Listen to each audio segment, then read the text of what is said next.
Depois de um enorme sucesso com Tropa de Elite 1 e muita confusão em torno da obra, até mesmo com Wagner Moura afirmando que não voltaria pro papel, esquece essa merda aí, pô. Em 2010, tivemos a oportunidade de ver de volta à tela grande o Capitão Nascimento e entre outros. Então é por isso que hoje nesse canal, Tropa de Elite 2, o inimigo agora é outro. Filme que muita gente afirma ser melhor que o primeiro e confere. Bom, isso é o que te respondo nesse simpático vídeo, então seguimos. A história se passa anos após o primeiro filme e começa com o agora Tenente Coronel Nascimento liderando a operação do BOPE em uma rebelião dentro do presídio Bangu 1. Durante essa ação, o BOPE é criticado por alegações de excesso de violência, gerando um escândalo que leva Nascimento a ser afastado de suas funções no BOPE e a ser transferido para a Secretaria de Segurança Pública do Rio de Janeiro. Esse novo cargo, no entanto, oferece a ele a oportunidade de combater o crime em uma escala mais ampla. E cara, que trama! Muitas sequências são desnecessárias nesse mundo, tá ligado? Caso recente, Coringa 2 tá aí pra provar. Uma pessoa morreu hoje e você é o responsável.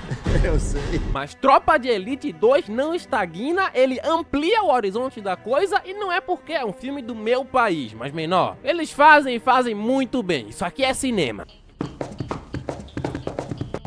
Nascimento acredita que seu novo posto lhe dará a chance de finalmente combater o tráfico de drogas de forma efetiva, porém logo descobre que a verdadeira ameaça não é o tráfico, mas sim um sistema muito mais complexo de corrupção política que controla a polícia e é alimentado pelo financiamento ilegal de milícias, grupos paramilitares que extorquem os moradores das favelas em troca de segurança. Devo ressaltar que essa trama é muito real, muito atual e é muito bem construída de novo. Bom, ao mesmo tempo, Nascimento tem que lidar com problemas pessoais, como seu relacionamento distante com o filho Rafael e as divergências ideológicas com a ex-esposa que é casada com o deputado Fraga, um defensor dos direitos humanos. Conforme Nascimento aprofunda sua investigação, ele percebe que o verdadeiro inimigo é o próprio sistema corrupto que se beneficia tanto do tráfico quanto das milícias. É aquela coisa, o sistema é foda, parceiro. E enfim, antes de aprofundarmos na podridão do governo, preciso te apresentar / reapresentar os nossos muito simpáticos personagens, e esses são: Capitão Nascimento. Pô, Wagner Moura, tu vai aparecer em todos os clássicos brasileiros que eu trouxer nesse canal mesmo, menor. Muito obrigado, senhores. Temos de volta Matias, o braço direito de Nascimento. Matias é um policial dedicado que enfrenta suas próprias batalhas contra a corrupção dentro da polícia. Ele tem um papel fundamental na narrativa, lidando com as consequências das decisões de Nascimento e a pressão do sistema. Diogo Fraga, um ativista e jornalista que critica as práticas do BOPE e a violência policial. Ele representa uma voz dissonante em meio ao caos da guerra contra o tráfico, questionando os métodos usados por Nascimento e a polícia. Ademais, ainda come a ex-mulher do Capitão Nascimento. Eu disse pra você calar a sua boca e não falar comigo. Fortunato, um político corrupto que faz parte do sistema e está envolvido com o tráfico de drogas. Ele manipula a situação para seus próprios interesses e é um dos principais antagonistas do filme, mostrando como a corrupção se infiltra nas instituições. Temos também o Rocha, que é um miliciano envolvido em atividades ilegais que vai fazer toda essa trama andar. E claro, eu preciso dizer que o próprio ator já tem cara de miliciano. Perdão, amigo, mas você tem muita. Então tudo que ele fala e faz parece muito real. Nisso eu já tô elogiando a atuação. Na moral, o cara é brabo. Eu vivi aquela neurose de matar um policial. Sim. E depois ter que fazer alguma coisa pra sumir o corpo ou pra tentar chavar. Eu vivi aquilo ali, aquilo pra mim era real. E por último temos a volta do Fábio, que é um capitão que vai ficar cada vez mais atolado em merda, mas que vai fazer de tudo para sempre sair por cima e se livrar. O que importa pra ele é se dar bem. Bom, depois de apresentar toda essa galera, quero que saibam que ainda teremos mais personagens e eu não vou sair pulando porque todos os personagens aqui são icônicos, bem atuados e interessantes. Então vamos conhecendo todo mundo e relembrando todos ao decorrer da narrativa. Seguimos. Esse filme começa com o Capitão Nascimento em um quarto de hospital porque a gente já sabe que alguma coisa deu muito errado. Então ele sai do hospital e, sem mais nem menos, mostrando que estão no Rio mesmo, ele cai em uma emboscada e começa a vir pipoco de tudo quanto é lado. E aqui, claro, ouvimos a voz do Capitão Nascimento seguindo uma linha não linear como foi no primeiro filme e vamos entender como o Capitão Nascimento chegou até aí. Missão dada, parceiro. É missão cumprida. O capitão diz que por muito tempo tentou salvar sua própria família e colocou alguém no lugar dele no BOPE, porém não deu muito certo, ele voltou e segundo o Nascimento ele estaria no BOPE até hoje se não fosse por algo que aconteceu em Bangu 1. Bangu 1 é onde vão parar os chefões do crime, pessoas que a polícia pegava e não executava, todos eles ficavam em áreas separadas, porque é claro, se ficassem em um só lugar podiam se matar, o lugar lá dentro é um caos, os detentos vivem em guerra e disputando o controle do tráfico e aliás, se não viste o vídeo de Carandiru que saiu recentemente, lembrando porque envolve também presídio, te deixo o link aí em cima. Enfim, aqui também conhecemos Fraga, que é um intelectual de esquerda que tá dando uma aula onde diz que a cadeia é um lugar onde se gasta muito pra mandar as pessoas e elas saem de lá piores. De fato, eu concordo. Será que eu vou estar dando ideologia política aqui se disser que os presos realmente saem piores da cadeia? Foda-se se estiver. A coisa é que aqui a briga do capitão é a famosa briga ideológica, direita versus esquerda, ou algo assim, não sei. Aqui vemos o Mané Galinha, aliás, se não viste meu vídeo de Cidade de Deus, te deixo o link em algum lugar por aí. Na verdade, eu sempre digo que vou deixar o link, mas quase nunca deixo. Mas qual é? Não seja burro, se eu tô dizendo que eu vou deixar o link é porque já existe o vídeo e eu tô recomendando você a ver. O canal atualmente tá recheado de filmes brasileiros, os mais clássicos dos clássicos, mas estão por vir e eu espero que você esteja assistindo todos, porque se não estiver, o inimigo a partir de agora é você. Vou levar você pro saco. Você é moleque! Na verdade, o Mané Galinha aqui, claro, faz outro papel. Ela é amiga da minha mulher. Seu Jorge, nesse filme, tá interpretando simplesmente o chefe do Comando Vermelho que tá comandando uma rebelião armada. E o bagulho começa a ficar insano, porque o Beirada tá indo atrás dos rivais da facção e cobrando todo mundo. Ele taca até fogo no cara. Sinistro. Tudo isso faz com que o BOPE apareça e quem dá as instruções aqui é simplesmente o Capitão Nascimento. E mesmo com todo o caos rolando solto, o governador liga pro Fraga, que é o representante dos direitos humanos, que pede pro Capitão Nascimento deixar ele entrar na cela pra falar com o comandante do Comando Vermelho. O cara é um gênio. O Fraga então vai falar com o cara pra pedir um pouco de paciência e contra todas as expectativas isso dá certo, o Beirada deixa todos os reféns saírem, o capitão diz que tá tudo certo, mas o André não quer nem saber. Ele entra e começa a mandar pipoco. A situação sai do controle, o Fraga vira refém, mas mesmo assim consegue contornar a situação. Ele diz que ninguém vai atirar, mas é claro que não é verdade, porque quando o André tem uma mínima chance, ele manda o Beirada comer capim pela raiz. O problema, além do André ter matado todo mundo, é que a camisa dos direitos humanos ficou toda suja de sangue, e isso faz com que a mídia caia matando, afinal todo mundo acabou morrendo e tudo ficou nas costas do Capitão Nascimento. O Capitão Nascimento volta pra casa, que agora não tem mais ninguém, porque depois do Nascimento xingar e quase bater na mulher dele no primeiro filme, ela foi embora, muito paia essa mulher. Quem manda nessa porra aqui sou eu! O Fraga continua inflamando a mídia atrás do Nascimento, e além de perder a mulher, ele perdeu pro Fraga, muito esculacho com o capitão isso aí. Basicamente os papéis se inverteram, ele virou o moleque. Você não é caveira, você é moleque.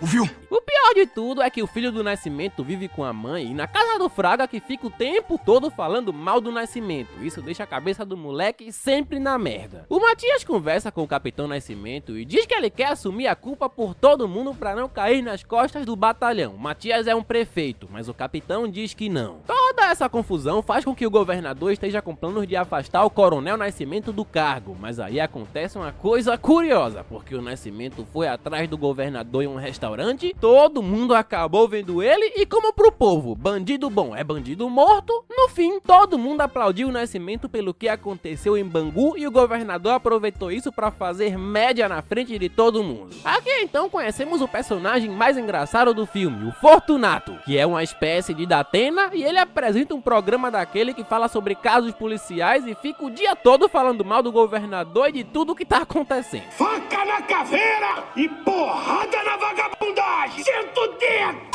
Graças a tudo isso, o Nascimento saiu do BOPE, mas ele não caiu pra baixo, e sim pra cima, quer dizer, subiu pra cima, porque o homem foi promovido. Ele simplesmente virou o subsecretário de inteligência e responsável por todos os grampos do Rio de Janeiro. E quem pagou por tudo que aconteceu foi o mesmíssimo Matias, que acabou voltando pro batalhão.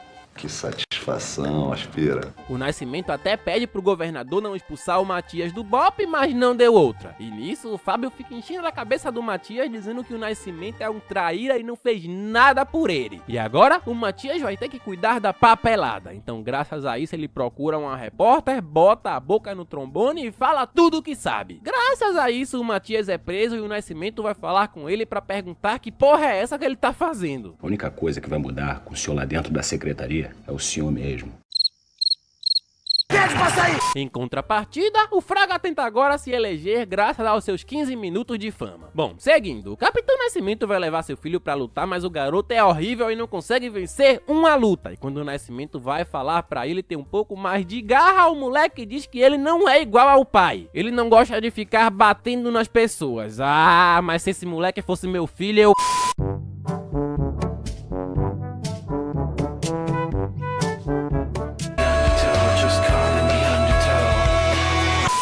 Nascimento vai falar com a ex-mulher porque acredita que é o Fraga que tá falando isso pro moleque. Ela diz que não é culpa do Fraga e que o Nascimento vai ter que dar um jeito de explicar pro garoto o que ele faz da vida. Ah, mas se fosse comigo um negócio desses, eu...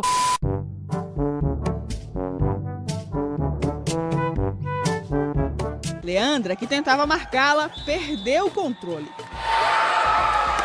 Depois de todo esse turbilhão de coisas, o Nascimento se afundou no trabalho e transformou o BOPE em uma máquina de guerra. Ele conseguiu até dar um passo muito importante na luta contra as drogas e, em teoria, tinha tudo pra dar certo. Ele só não contava com o Rocha, que aparece pra cobrar suborno de um dos caras do morro, que diz que eles estão lisos, os caras oferecem 500 conto e o Rocha não quer nem saber, ele passa o massinho. O Fábio discute com o Rocha e rola essa frase icônica aqui. Cada cachorro que lamba sua caceta, pô. Top 5 frases mais cacetudas do cinema BR. O Capitão Nascimento diz que como ele conseguiu fazer com que as drogas não chegassem no morro, ele também fez os traficantes ficarem sem grana. Sem a grana, eles não iam poder pagar os policiais e isso ia causar um caos no sistema. Mas na prática, deu tudo errado, porque o que aconteceu de verdade foi que os traficantes deram uma grana pro Rocha e essa grana veio da própria comunidade. Então, quando o Rocha percebeu isso, ele passou o massinho e ficou no comando da comunidade. Quem foi que disse que a comunidade é tua?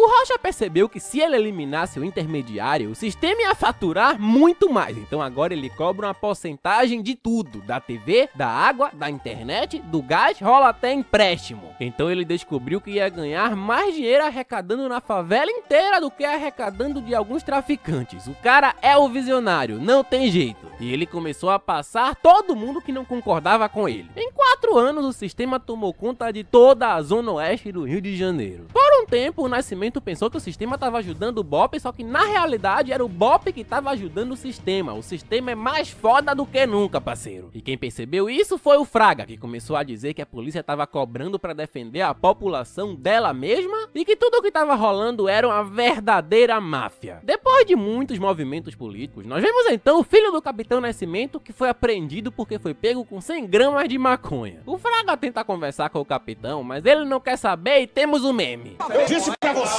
calar a sua boca e não falar com... Mas o moleque diz que a maconha é dele, o filho do Capitão Nascimento fala que é maconheiro, já pararam pra pensar nisso? Se fosse há uns anos atrás, ele ia levar muita tapa na cara. Pode falar, fala! O Fraga e a Rosane discutem por conta do ocorrido, e isso faz até o filho do Nascimento perder a fome. E aqui, tenho que dizer que o garoto é simplesmente um péssimo ator, ele destoa muito do resto do elenco, infelizmente. Acho que faltaram uns tapas na cara na preparação. Eu já perdi a fome, cara. Fazendo igual ao meu pai. Pode falar, fala! Voltando pra favela, a gente vê o Rocha, o governador e o Fortunato juntos. Porque sim, todos eles estão trabalhando juntos. Governo, mídia e milícia. Tudo pra manter o poder em prol da corrupção. Hoje é no amor.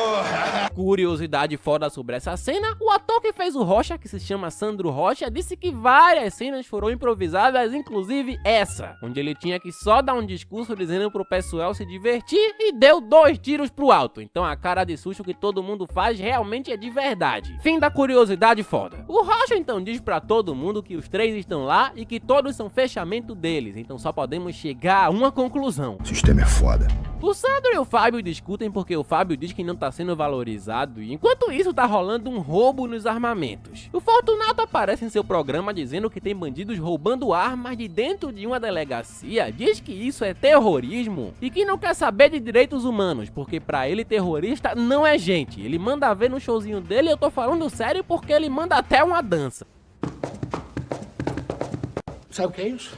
Absolute Cinema. Fortunato então diz que tem que dar porrada nesses vagabundos. Uma repórter foi conversar com um dos homens da delegacia pra saber se ele identificou algum traficante da região e o policial diz que na verdade ele acha que não foram traficantes, porque estavam muito organizados. Então ele diz que não foi a milícia, mas é exatamente o que ele deu a entender. Então a repórter fala com o Fraga e os dois decidem ir atrás de provas pra conseguir mostrar isso pra todo mundo. O plano do Rocha era fazer todo mundo achar que foram os traficantes que roubaram as armas e fazer o governador não ter outra alternativa a não ser invadir o bairro do Rio e mandar todos os traficantes meterem o pé de lá. E assim o Rocha ia dominar o tanque também. Ele tava tão confiante nisso que tava até recrutando um pessoal. Ele vai atrás até do Matias pra esse serviço. O Rocha diz que se ele ajudar, ele vai conseguir até voltar pro BOPE. O Nascimento, que agora controla todos os grampos, não consegue nenhuma prova de que foram os traficantes que roubaram as armas. Então ele vai pra reunião informar isso. O Nascimento dá de cara com o Matias, então fica em choque e avisa na reunião que não tem motivos pra invadirem. O Fábio diz que tem um informante e que as armas estão lá, mas o Nascimento diz que isso não é verdade, então a inteligência liga pro governador e é isso mesmo que vai acontecer, eles vão invadir. Depois o Nascimento então pergunta pro Matias como ele voltou pro BOPE e o Matias é curto e grosso. Se o senhor não sabe,